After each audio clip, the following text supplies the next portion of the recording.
मी तुम्हाला एक ग्रंथ सांगतो, कधी वेळ मिळाला तर वाचा. ग्रंथाचं नाव आहे आपली संस्कृती. प्रकाश गणपत काळे लेखक आहेत बरं का.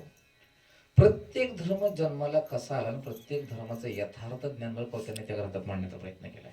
प्रत्येक धर्म, आपल्या प्रत्येक धर्मातील प्रत्येक गोष्टीचं, आज मला तेवढा वेळ नाही हो, नाहीतर मी तुम्हाला हिंदूला हिंदू का म्हणतात, हिंदुस्थान म्हणजे काय, सिंधू काय, भारत काय, हिंदू धर्म म्हणजे काय, हिंदू धर्माचा जन्म कधी झाला तिथूनपर्यंत तुम्हाला मी असं राऊत वाडेपर्यंत सगळं सांगत येईल. ते आज एवढं शक्य नाही, आता ते पुढे जसं वेळ मिळेल तसं. पण तो आजचा कथा भाग आहे बरं का सगळा. तो कथा भाग आजचाच येतो, पण आज आपण तो मागे ठेवतोय, थोडं पुढे चलतोय. वाक्य ऐका, या सगळ्या गोष्टीला कारण कोण असेल, त्याचं नाव आदिनाथ, त्याचं नाव शंकर. काय नाव बोला? वा वा वा. या शंकराच्या मंदिरामध्ये तुम्हाला मूर्ती नाही, पिंड पूजेला. इथपर्यंत समजलं? म्हणा, इथपर्यंत समजलं, ठीक आहे.